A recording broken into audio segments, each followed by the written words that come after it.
जो आपकी तारीफ करता है, वो आपकी स्थिति को जानता है और जो आपकी चिंता करता है, वो आपकी परिस्थिति को जानता है।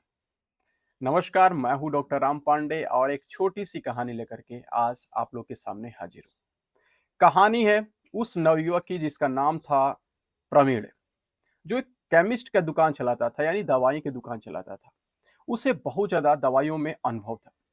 कहाँ पे द दवाई कहाँ रखी है, कैसे रखिए, सब कुछ का उसे पूरी प्रॉपर तरीके से ज्ञान था। यानी 10 साल का उसका पूरा जीवन एक्सपीरियंस था उस केमिस्ट शॉप का। लेकिन उसकी एक आदत थी कि वो भगवान को नहीं मानता था, वो नास्तिक था। कई बार उसके पिताजी उसको समझाते-समझाते कि भई भगवान को मानो, भगवान हैं, वो इस दुनिया से चले गए लेकिन उसको समझ में नहीं आया।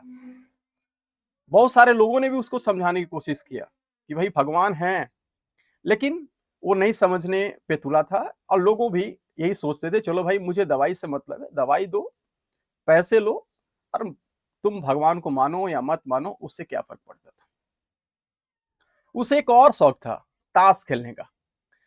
जब भी कस्टमर नहीं हुआ करते थे या जब भी खाली समय होता था, तो ताश खेलने अपने दोस्तों के साथ बैठ जाता था। इसी तरह एक दिन की बात है, शाम का समय था, कस्टमर नहीं थे और कुछ दोस्त उसके दुकान पे चले आए और वो सब मिलके ताश खेलने का प्रोग्राम बनाए और ताश खेलना चालू कर दिए। ताश खेल ही रहे थे तभी बहुत तेजी से बारिश स्टार्ट हो गई और बारिश स्टार्ट हो गई इसलिए सब घर नहीं जा पाए और लगातार वो ताश खेलते रहे।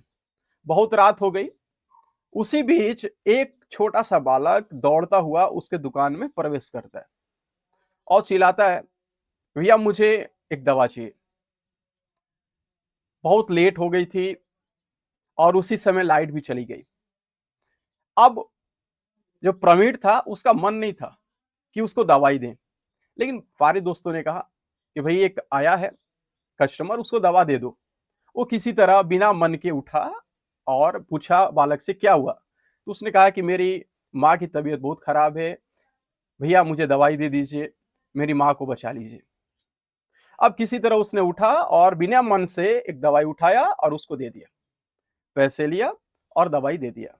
बच्चा चला गया। अब इसका भी मन था, सारे दोस्त धीरे-धीरे निकलने लगे, बाहर जाने लगे। अब ये भी कहने लगे ठीक है मैं भी दुकान अपना बढ़ाऊँगा, बंद करूँगा और हम भी कुछ देर में निकलेंगे। तभी लाइट आ जाती है और जैसे ही लाइट आती है तो उसकी नज़र उस डेस्क पे पड़ती है जहाँ पे उसने दवाई रखा था। देखा जो दवाई बच्चे को देना था वो दवाई वहीं पड़ी है और जो दवाई बच्चे ने ले गया, वो तो भैया चूहे मारने की दवाई लेके चला गया। अब ये परेशान हो गया कि मैं 10 साल से इसी फील्ड में हूँ, मुझे एक-एक चीज़ की जानकारी है और मैं अपने लापरवाही की वजह से एक बच्चे की माँ की ज़िंदगी खतरे में डाल दिया। अब वो माँ उसकी माँ वो दवाई लेगी और उसकी मृत्यु हो जाएगा। वो बहुत चिंतित हो गया था, एकदम घबरा गया।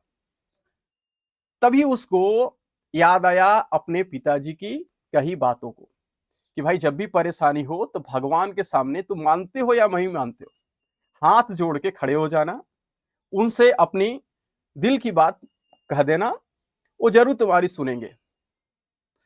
उस दुकान में गणेश और लक्ष्मी की मूर्ति और कृष्ण जी की मूर्ति लगी हुई थी। उसपे बहुत ज़्यादा धूल पड़ा हुआ था क्योंकि वो कभी पूजा करता नहीं था, नास्तिक स्वभाव का था। उसको साफ किया और भगवान के हाथ जोड़ के कहने लगा, "भगवान गलती हो गई मुझसे, बहुत भयंकर गलती हो गई। एक बच्चे की माँ का जान खतरे में है।" कुछ ही देर तक वो प्रार्थना कर रहा था तभी बच्चा दौड़ता हुआ अंदर आया। बोला, "भैया, भैया मुझे दूसरी शीशी एक दे दो।" अब उसने पूछा, "क्यों? पहली शीशी क्या हुई?" तो बोला, "दौड़ते हुए मैं जा रहा था, जल्दबाजी में था, आँगन में कीचड़ था, फिसल गया, मैं गिर गया और शीशी फूट गई।" तब प्रवीण ने कहा कि ठीक है, जा करके उसको अच्छे से साफ कर देना। ये लो दूसरी दवाई अपनी माँ को अ, दिलाना दे देना और उस उनकी तबीयत ठीक करना, जान बचा लेना। बच्चे ने कहा भैया पैसे नहीं है देने के लिए। प्रवीण ने कहा ठीक है कोई बात नहीं, पैसे की कोई ज़रूरत नहीं, तुम ले जाओ और अगर बाकी अभी ज़रूरत पड़ेगी कभी दवे की, तो आ करके दवा ले जाना। बहुत सारे लोग कहते हैं कि भगवान नहीं है। भगवान हैं।